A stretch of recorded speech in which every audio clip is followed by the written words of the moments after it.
You know what the real sign of a dying relationship is? It's not that you can't communicate, it's that you are exhausted from trying. You have had the same conversation 17 different ways. You have explained how you feel until the words don't even sound like words anymore. You have offered solutions, compromises, you have different angles, new approaches, and nothing changes. Not because your partner doesn't understand, but because understanding was never the problem. And at some point, without even realizing when it happened, you stopped wanting to talk. Not because you stopped caring, but because you finally understood that all the talking in the world can't make someone choose you different. So here's what I need you to understand, that when you are tired of talking, it's not communication fatigue. It's the hope fatigue. Every conversation you have is built on an invisible foundation of hope. Hope that this time they will hear you. This time they will change. This time something will be different. And when that hope dies, the desire to talk dies with it. Not because you are giving up on communication, and because you are giving up on the fantasy that communication can fix what's fundamentally broken. So remember when we talked about respect leaving before love? Well, that is what happens next. When respect is gone, once you have lost faith in their capacity to change, to hear you, to be different, talking becomes pointless.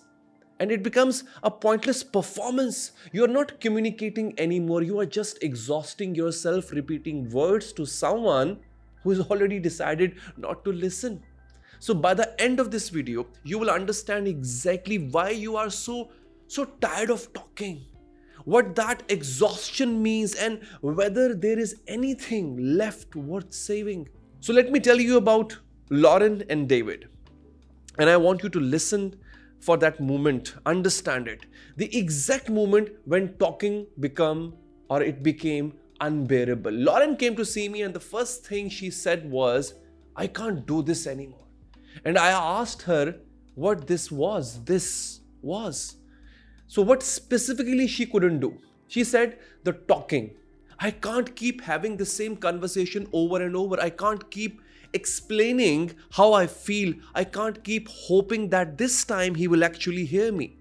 Last week, we had another fight about the same thing we have been fighting about for 3 years. And I was sitting there hearing myself say the same words I have said 100 times, watching him give me the same response that he has given 100 times. And I just stopped mid-sentence. I just stopped talking because I realized it doesn't matter what I say. It doesn't matter how clearly I explain it. It doesn't matter how many different ways I try to make him understand. He is not going to change. Not because he can't, because he doesn't want to badly enough. He doesn't want to do that. So, and I looked at him, she said, and I thought, I'm done. I'm so tired of talking. And what made that moment so significant? She didn't say, I am done with him. She said, I am done talking. Because talking had become the last thing holding the relationship together. And when that talking became more painful than the silence, that was the... So when David came in, I asked him if he noticed that Lauren had stopped talking to him. And he said, not really. Things have been pretty calm lately. Calm, because she had stopped trying and he had interpreted her exhaustion as peace.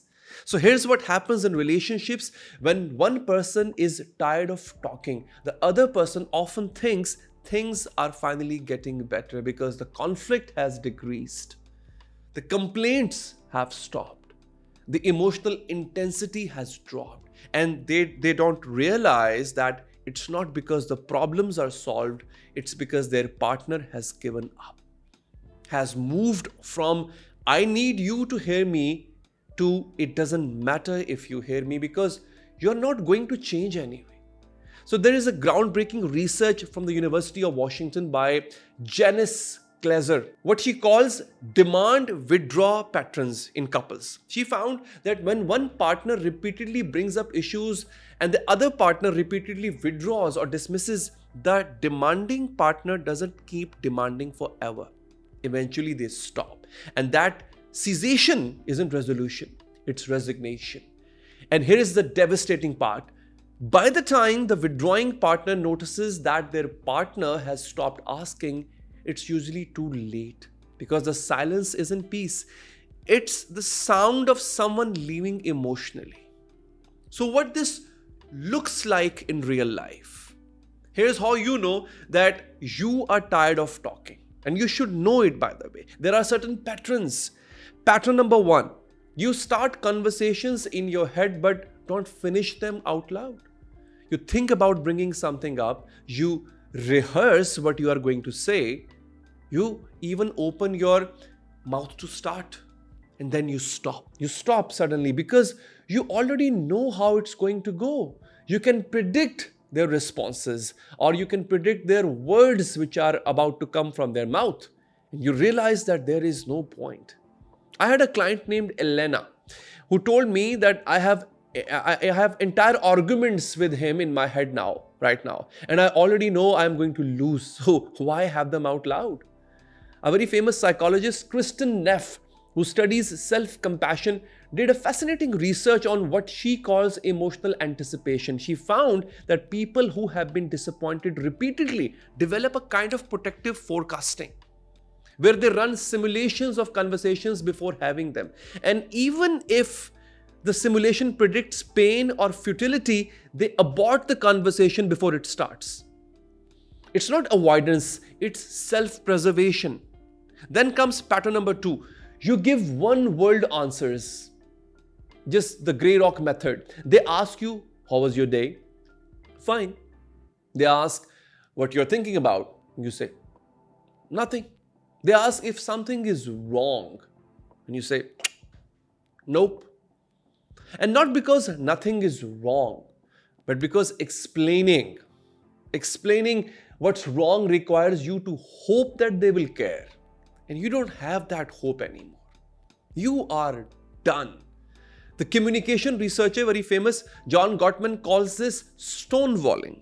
And here's what he missed in his early work. Stonewalling isn't always about control or punishment. Sometimes it's about conservation of energy, of your own being. When you have spent years pouring your emotional energy into conversations and that go nowhere, eventually you stop pouring. Not because you are being withholding, but because you are empty. Then comes pattern number 3. You would rather be misunderstood than explain yourself again. Something happens, a misunderstanding, a miscommunication, a moment where they get it wrong, and in the past you would have corrected them, clarified your position, made sure that they understood, and now you just let it go. So let them think whatever they are going to think, because the energy it takes to correct them, to explain yourself one more time, feels heavier than just carrying the weight of being misunderstood. And again, I will give an example of one of my clients. Marcus, I will name the person. She thinks I am angry about something completely different than what I am actually angry about, and I am letting her think that because I don't have it in me to explain one more time. There is a research from Columbia University by Tory Higgins on something he calls regulatory fatigue. He found that when people exhaust their capacity for self-regulation, for managing their emotions, explaining themselves, trying to be understood, they enter a state of what he calls motivational depletion, where the cost of trying exceeds the potential benefit. And they stop trying, not because they don't care, but because they have run out of fuel. Then comes pattern number 4. Silence feels better than conversation. You are in the car together and it's quiet.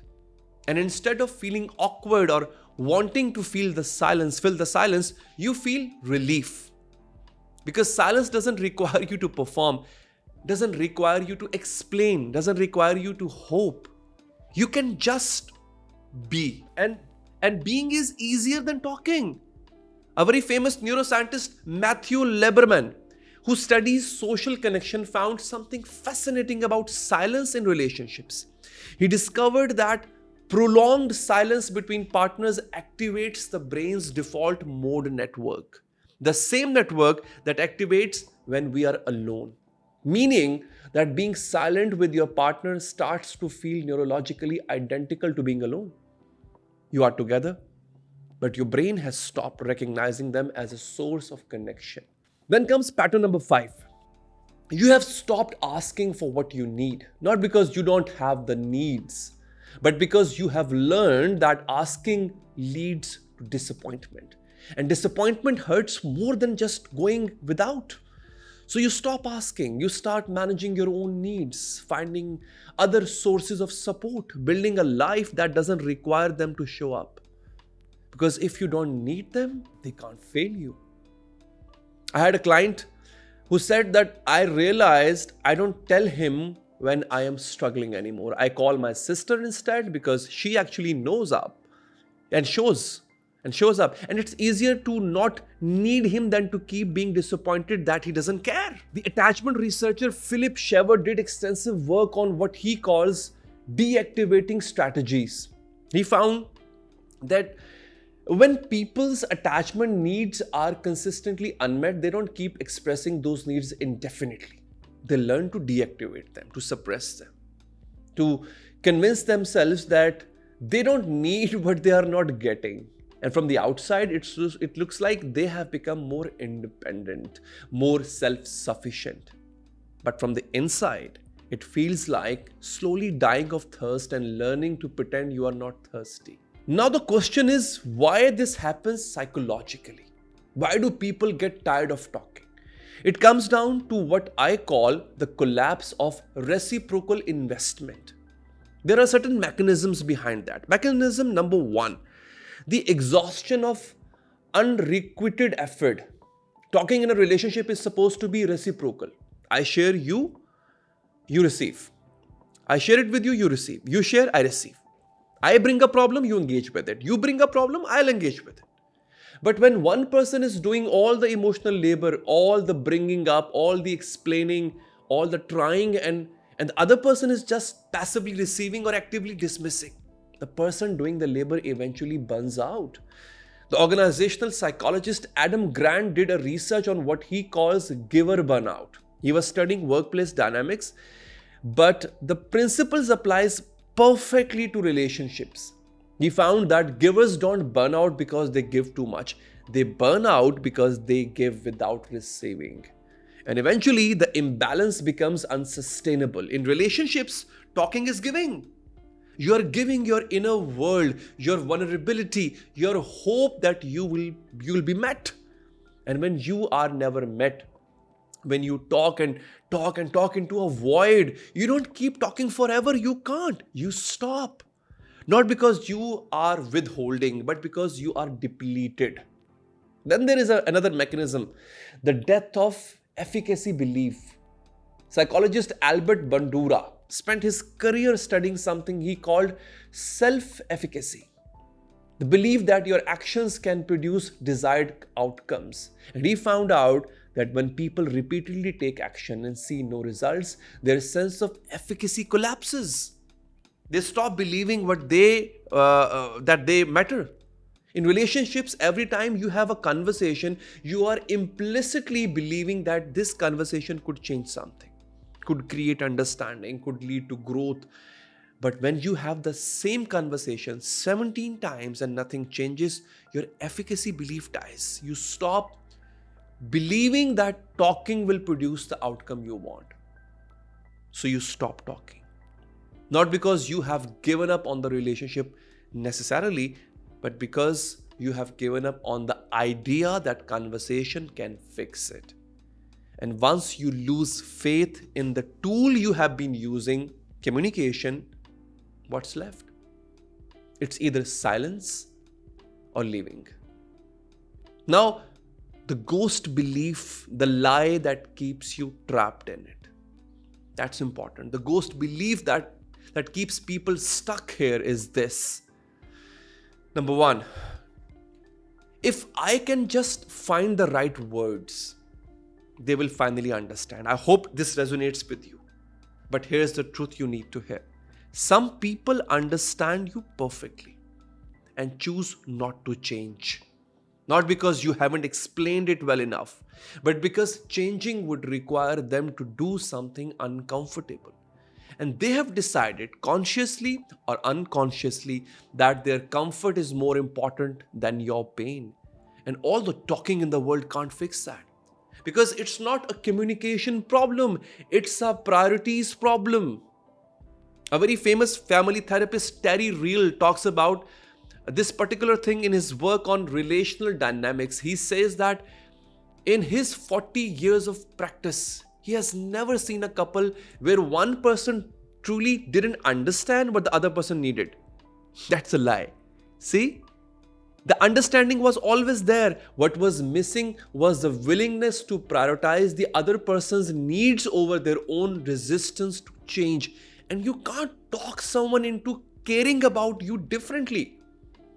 You can only decide whether you are willing to stay with someone who understands your needs and chooses not to meet them. So there has to be an exit path. I'm sure you're looking for it. What actually matters now? What do you do when you are tired of all this talking? Tonight, what you're going to do?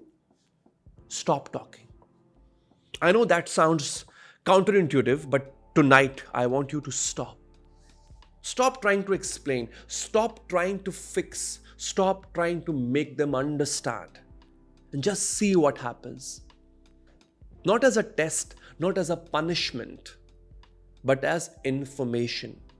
Collection of data. Do they notice? Do they ask what's wrong? Do they reach out towards you? Or does your silence go completely unnoticed because they were never really listening anyway? That's what you're going to do tonight. What are you going to do this week? Track your energy.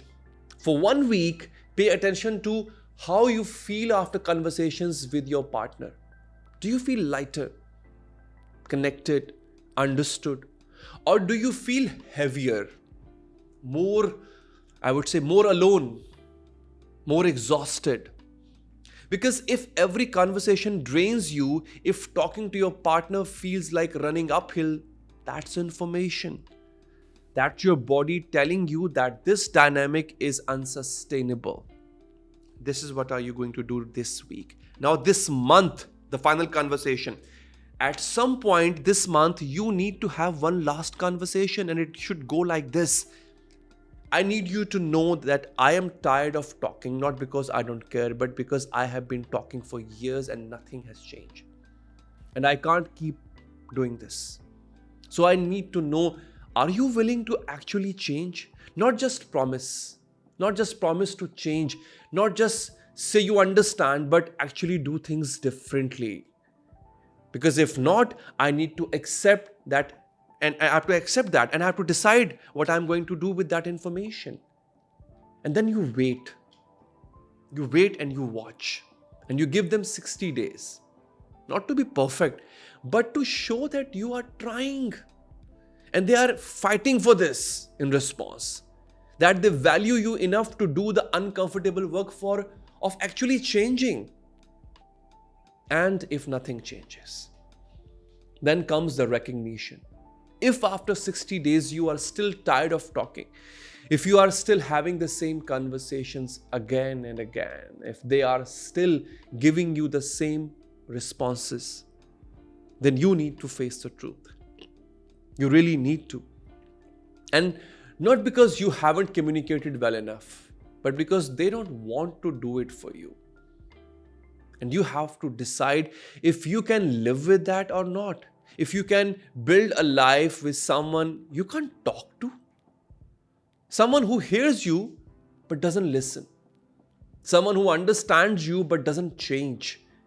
And if the answer is no, then the kindest thing, I repeat, the kindest thing you can do for both of you is stop talking and start leaving. Look, I know how devastating it is to realize that all your words, all your effort, all your attempts to be heard and understood didn't matter. that you could have said it perfectly and it wouldn't have changed anything, because the problem was never your communication. It was their unwillingness to prioritize your needs over their comfort. And here is what I need you to hear. Being tired of talking isn't giving up. It's waking up. It's your wisest self recognizing that you have been trying to have a conversation with someone who checked out years ago. And all the words in the world can't make someone choose you differently. So if you are exhausted, if you have said everything you need to say 17 different ways, if you are tired of talking, then please bear this. You are not failing. You are finally seeing clearly. And sometimes the most powerful thing you can say is nothing at all. If you are tired of talking, just comment exhausted. You are not giving up. You are actually waking up. I'll see you in the next episode.